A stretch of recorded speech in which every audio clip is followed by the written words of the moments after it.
বলি না, সকলে উচ্চস্বরে বলি আলহামদুলিল্লাহ। হয়নি? সবাই মনোযোগ দিয়ে হয়নি।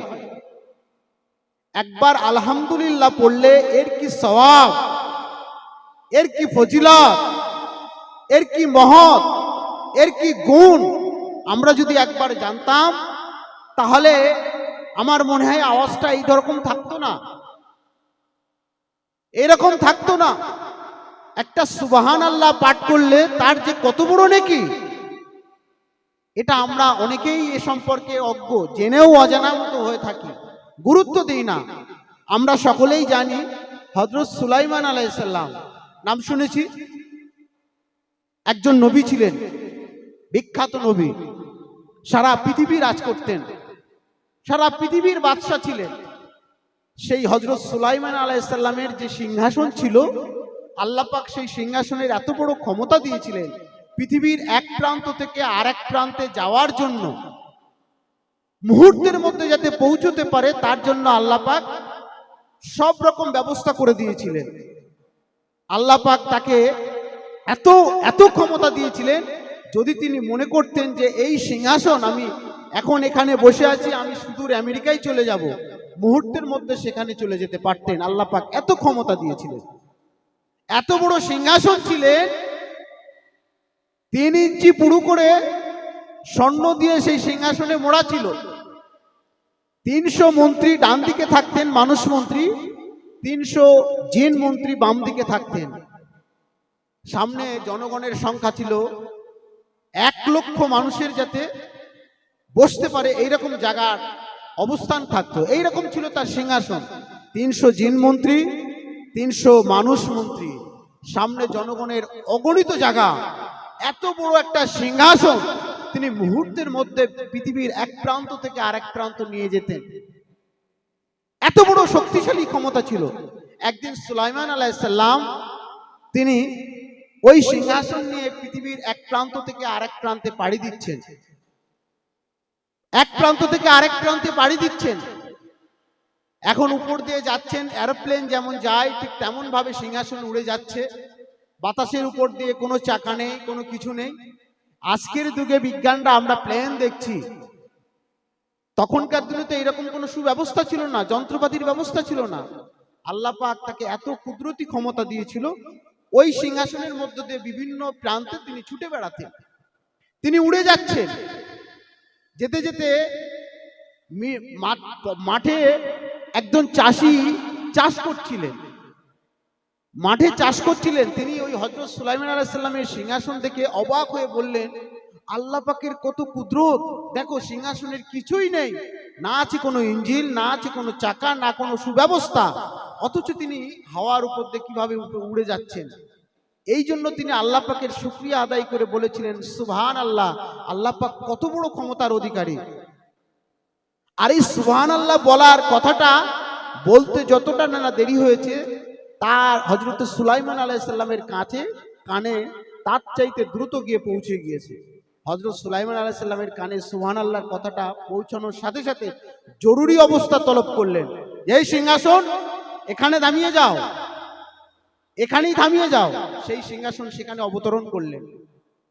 অবতরণ করে জিজ্ঞাসা করলেন, যখন সিংহাসনে অবতরণ করে সেই মানুষটিকে ডাক করা হলো, মানুষটি ভয়ে ভীত সন্ত্রস্ত হয়ে গেলেন চাষিটি, যে তাই তো এখানে বাদশা চলে এসেছেন সুলাইমান আলাইহিস সালাম, তিনি আমাকে ডাক করছেন, তাহলে আমি কি বড় না অন্যায় করেছি, আমাকে কি না সাজা পেতে হতে পারে। এই ভয়ে ভয়ে বাদশার কাছে গেলেন। বাদশার কাছে যাওয়ার পরে বাদশা বললেন, আপনি এখানে যে চাষ করছিলেন, চাষ করতে করতে যে সুবহানাল্লাহ একবার বলেছেন, এই সুবহানাল্লাহ বলেছেন, এই বলার কারণে আমি এখানে জরুরি অবতরণ করেছি এই সিংহাসন।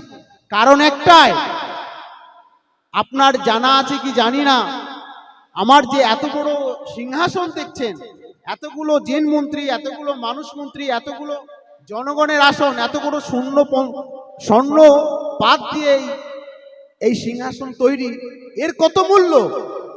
বলছে আপনি যে ওই একবার সুবহানাল্লাহ বলেছেন, আমার এই সিংহাসনের চাইতে আপনার ওই একবার সুবহানাল্লাহর মূল্য আল্লাহ পাকের কাছে অনেক গুণ বেশি। একবার জোরে সুবহানাল্লাহ বলবেন না? সুবহানাল্লাহ বলা যাবে না? এই যে সুবহানাল্লাহ একবার বলছেন, আল্লাহ পাক যদি কবুল করে নেন, এটাই আমাদের জন্য কাল কিয়ামতের ময়দানে জান্নাতের একটা বড় ওসিলা হয়ে যেতে পারে। সুবহানাল্লাহ বলুন না। কত বড় নিয়ামত আল্লাহ পাক আমাদেরকে দিয়েছেন, আমরা বুঝতেই পারি না। আমরা মনে করি এখানে বসে আছি হয়তো আমরা হাতে গোনা কয়েকজন, কিন্তু না, আল্লাহ পাক সেই সৌভাগ্য সবাইকে দেয় না। পৃথিবীতে অনেক মানুষ ঘুরে বেড়াবে, অনেক মানুষ বিচরণ করবে, কিন্তু সবাইয়ের সৌভাগ্য হবে না এই পবিত্র মজলিসে এসে বসে এর শরীক হওয়া এবং এই পবিত্র মজলিসে এসে তারা সামিল হয়ে আমাদের সঙ্গে জান্নাতের হকদার হবে। সেই সৌভাগ্য সবারই জন্য হয় না। তাই যারা ঘোরাঘুরি করছে, যে সমস্ত যুবক ভাইরা, আমি তাদের কাছে করজোড়ে আবেদন করব, আপনারা ঘোরাঘুরি না করে আপনারা আমাদের সামনে এসে বসে যান। আমরা আল্লাহ পাকের রসুলের শানে দুই একটি কথা আলোচনা করব। আল্লাহ পাক আমাদেরকে সেই আলোচনা থেকে যদি দিনের একটা খেদমত যদি আমরা করতে পারি, আল্লাহ পাক এটা থেকে আমাদের অনেক অনেক বড় কিছু জায়গায় যেতে পারে। তো যাই হোক, আমি যে কথা বলছিলাম, সুলাইমান আলাইহিস সালামের কথা বললাম। সুলাইমান আলাইহিস সালামের কথা বলতে গিয়ে আমরা সমস্ত কিছু যা কিছু করি না কেন, সবটাই সেই মহান রবের জন্য করতে হয়, মানতে হয়, শুনতে হয়। এটা আমরা সবাই মেনে আসছি, জেনে আসছি, শুনছি, কিন্তু বাস্তবে রূপের ক্ষেত্রে আমরা এটা পালন করতে পারি না। তাই কোরআন পাকের মধ্যে বলছেন, আল্লাহ পাক রব্বুল আলামিন বলছেন, আউযু বিল্লাহি মিনাশ শাইতানির রাজীম, বিসমিল্লাহির রহমানির রহিম, কুল লাউ কানাল বাহরু মিদাদাল লিকালিমাতি রাব্বি লানাফিদাল বাহরু ক্বাবলা আন তানফাতা কালিমাতু রাব্বি ওয়ালাউ জিনা বিমিসলিহি মাদাদা।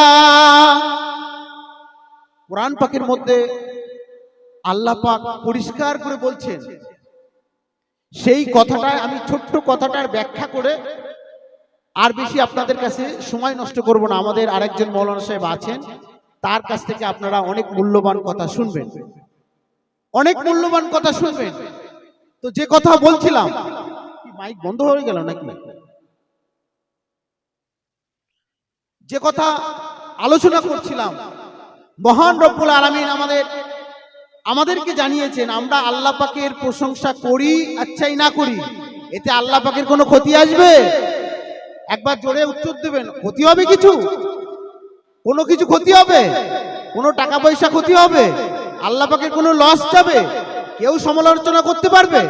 কেউ কারোর কোনো ক্ষমতা নেই। আল্লাহ পাকের কোনো লস হবে না, কোনো লস হবে না। কিন্তু আমাদের সমস্ত কিছুর প্রশংসা করতে হবে তাকে, যিনি আমাদেরকে এই দুনিয়ায় পাঠিয়েছেন। আমাদের 18,000 মখলুকাতের মধ্যে আমাদেরকে শ্রেষ্ঠ মখলুকাত হিসেবে পাঠিয়েছেন মানব জাতি। সেই মানব জাতির কাজ কি, তার করণীয় কি, এটা বুঝে যদি আমরা আল্লাহকে স্মরণ না করতে পারি, তাহলে কিন্তু আমরা আমাদের সঠিক কর্তব্য করতে পারলাম না, সঠিক জায়গায় আমরা দাঁড়িয়ে থাকতে পারলাম না। আমরা হয়তো এখানে বসে বসে ভাবছি, তাই তো এই জলসা দিয়ে আমাদের কি উপকার হতে পারে, এই মজলিসের মধ্যে কি এমন আছে মহৎ, এর মধ্যে কি এমন গুরুত্ব আছে, আমাদেরকে কি গুরুত্ব আর কি ফজিলত আছে, ছোট্ট একটা সুবহানাল্লাহর মাধ্যমে আপনাদেরকে বোঝানোর চেষ্টা করেছি। আমরা যারা এখানে বসে আছি, আমরা সবাই কামিল মুসলমান, প্রত্যেকে আমরা ইমানদারের হক রাখি। আজকের বর্তমান সময়ে যে জায়গায় অবস্থান করছি, এই জায়গায় অবস্থানের মধ্য থেকে আমরা এখনো পর্যন্ত আল্লাহ পাকের হুকুমের মধ্যে দাঁড়িয়ে থেকে এইরকম একটি সুন্দর মজলিস করতে পেরেছি। এটা আল্লাহ পাকের অনেক অনেক লাখো কোটি শুকরিয়া। সেই শুকরিয়া জ্ঞাপন করে আমরা সবাই আল্লাহ পাকের প্রশংসা করব। অন্য কারোর প্রশংসা করা যাবে? আমরা তো ঘরে ঘরে সবসময় নেতাদের প্রশংসা করি, মন্ত্রীদের প্রশংসা করি, মেম্বারদের প্রশংসা করি, তাদের পিছনে পিছনে স্লোগান দিই, তারা আমাদের কিছু সবকিছু পাইয়ে দেয়, করিয়ে দেয়, এইটা আমাদের মনের মধ্যে বিশ্বাস হয়ে গিয়েছে। কিন্তু বাস্তবে কি তাই? আদতে কি সেটা? আল্লাহ পাক তিনি আমাদেরকে সমস্ত কিছু কাজ করাচ্ছেন, এত কিছু নিয়ামত দিয়েছেন, তার মধ্য থেকে আমাদের বাঁচিয়ে রেখেছেন। এর জন্য আমরা একবার শুকরিয়া জ্ঞাপন করছি না। কুল্লাউ কানাল বাহরু মিদাদাল লিকালিমাতি রব্বি লানাউজিনা। আমরা যে আয়াত পরিবেশন করেছি কালামুল্লাহ শরীফ থেকে, সেই কালামের মধ্যে বলছেন, আল্লাহ পাক বলছে, দুনিয়ায় যত পানি আছে, যতগুলো পানি আছে, খাল বিল নদ নদী সাগর মহাসাগর, কত পানি আছে আমাদের আয়ত্তে নেই, আমাদের ধারণাই নেই। ধারণা আছে আমাদের? কোনো ধারণাই নেই। পৃথিবীর 3 ভাগের মধ্যে 2 ভাগ পানি, 1 ভাগ স্থল। এই 2 ভাগ পানি, এর মধ্যে প্রশান্ত মহাসাগর, ভারত মহাসাগর, উত্তর মহাসাগর, দক্ষিণ মহাসাগর, আটলান্টিক মহাসাগর, এরকম মহাসাগর যত আছে, সাগর যত আছে, যত গঙ্গা আছে, যত নদী আছে, যত খাল বিল আছে, সমস্তগুলো পানিগুলি যদি একত্রিত করে আল্লাহ পাক বলছে তোমরা কালি বানিয়ে নাও। আর দুনিয়ায় যত গাছপালা তরুলতা আছে, যত গাছপালা তরুলতা আছে, তোমরা সেগুলোকে যদি কেটে কেটে কলম তৈরি করো, আর ওই পানি নামক কালি দিয়ে আর এই গাছ নামক কলম দিয়ে যদি তোমরা আমার প্রশংসা লিখতে শুরু করো, দেখবে আমার প্রশংসা লিখতে লিখতে লিখতে লিখতে লিখতে লিখতে তোমাদের ওই কলমের কালি, সমস্ত কালি শেষ হয়ে গিয়েছে, কিন্তু আল্লাহর প্রশংসা লেখা শেষ হবে না। সুবহানাল্লাহ বলা যাবে না একবার? সুবহানাল্লাহ বলা যাবে না?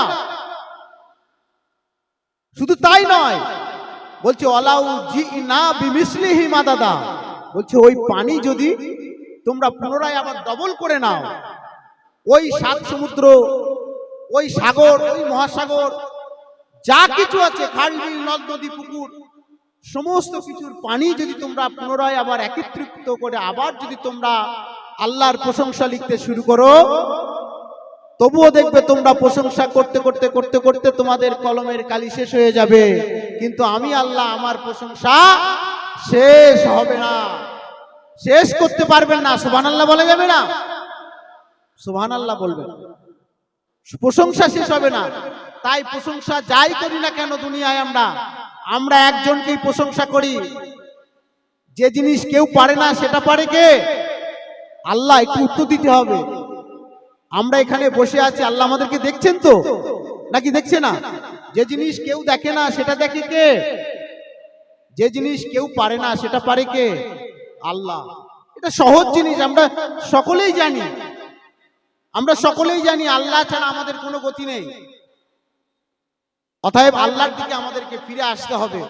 আমরা সকলেই নাম শুনেছি হযরত মুসা আলাইহিস সালাম। নাম শুনিনি? নাম শুনিনি? আমরা সবাই নাম শুনেছি হযরত মুসা আলাইহিস সালাম। নবীদের মধ্যে সবচেয়ে তেজস্বী নবী, খুব শক্তিশালী নবী ছিলেন হযরত মুসা আলাইহিস সালাম। নবীদের মধ্যে খুব রাগান্বিত নবী ছিলেন। তিনি একদিন আল্লাহ পাকের কাছে আরজ করলেন। তিনি খুব বায়না করতেন। তিনি যখন রেগে যেতেন, গায়ের লোমগুলো খাড়া হয়ে যেত, মাথার চুলগুলো খাড়া হয়ে দাঁড়িয়ে যেত। হযরত মুসা আলাইহিস সালাম এত শক্তিশালী মানুষ, এত রাগান্বিত মানুষ ছিলেন। হযরত মুসা আলাইহিস সালাম তিনি রেগে গেলে জামা ভেদ করে গায়ের লোমগুলো খাড়া হয়ে দাঁড়িয়ে যেত। এই মানুষটি আল্লাহ পাকের কাছে ফরিয়াদ করেছে, আল্লাহ আমি আপনাকে দেখতে চাই, আপনার সঙ্গে একটু কথা বলতে চাই, আপনার সঙ্গে কথা বলতে চাই, দেখতে চাই, মনের বড় আশা। আল্লাহ বলছে তুমি কোথায় আর আমি কোথায়? হে মুসা তুমি কোথায় আর আমি কোথায়?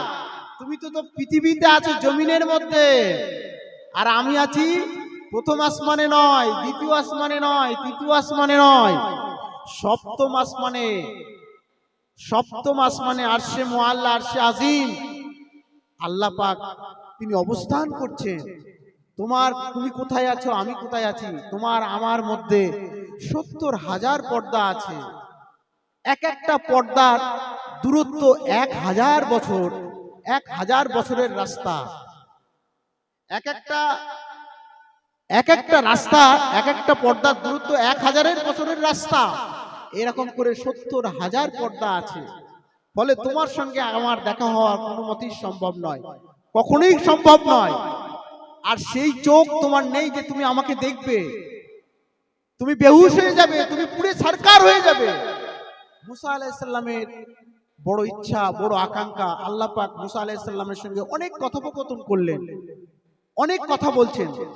আল্লাহ পাক মুসা আলাইহিস সালামের সঙ্গে কথা বলতে বলতে যতটা কথা বলেছেন সবটাই কথার মধ্যে শেষমেশ তার কথার মূল সারমর্ম হলো তিনি শেষ নবীর উম্মতদেরকে বেশি ভালোবাসেন।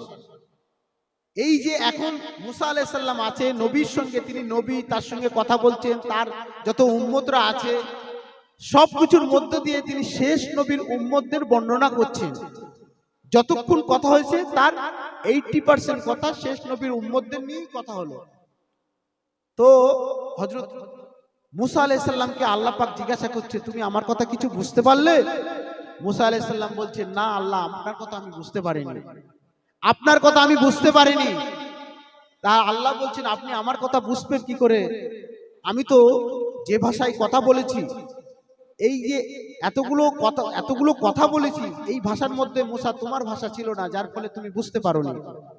দুনিয়াতে শুধুমাত্র 40,000 ভাষা প্রকাশ পেয়েছে, এখনো 1 লক্ষ ভাষা বাকি আছে। আল্লাহ পাক 1 লক্ষ ভাষায় কথা বলেছেন, তার মধ্যে তোমার ভাষা ছিল না, তাই তুমি বুঝতে পারোনি। তারপরে যখন কথা বলতে শুরু করলো, বলতে বলতে বলতে বলতে তখন মুসা আলাইহিস সালামের ভাষা চলে এলো। আসার পরে তিনি যতটুকু বুঝলেন, তারপরে আল্লাহ পাককে বলছেন যে আল্লাহ, আপনি তো যা কথা বললেন সবটাই শেষ নবীর উম্মতের কথা বললেন, শেষ নবীর উম্মতের কথাই বললেন। যে যাকে বেশি ভালোবাসে তার কথাটাই তো বেশি বেশি করে বলেন, তার কথাটাই তো বেশি বেশি করে বললেন। হযরতে মুসা আলাইহিস সালাম আল্লাহকে বললেন, আল্লাহ, আপনি এতক্ষণ ধরে আমার সঙ্গে কথা বললেন, শেষ নবীর উম্মতদেরকে আমরা চিনব কিভাবে? আপনি যে এত বর্ণনা দিয়েছেন, সেই বর্ণনার মাধ্যমে আমরা শেষ নবীর উম্মত এটা কি চিনব কিভাবে? তখন আল্লাহ পাক বলছেন, 4টি জিনিস যদি তাদের মধ্যে কোনো লক্ষণ দেখতে পাও, তাহলে তোমরা শেষ নবীর উম্মত বলে চিহ্নিত করতে পারবে, শেষ নবীর উম্মত বলে চিহ্নিত করতে পারবে। কি 4টে জিনিসের মধ্যে প্রথম নাম্বার ওয়ান, তারা যখন কোনো কাজ করা স্টার্ট করবে, তারা তখন বলতে শুরু করবে, বিসমিল্লাহির রহমানির রহিম। আমরা বলি তো নাকি? না, ভাবছে সবাই, আমরা হয়তো সবাই বলতে পারি না, কিন্তু এটা শেষ নবীর উম্মতের লক্ষণ। এরাই শেষ নবীর উম্মত বলে চিহ্নিত হবে। প্রথম নাম্বার 1, তারা যখন কোনো কাজ করতে শুরু করবে, তারা তখন পড়ে নেবে বিসমিল্লাহির রহমানির রহিম।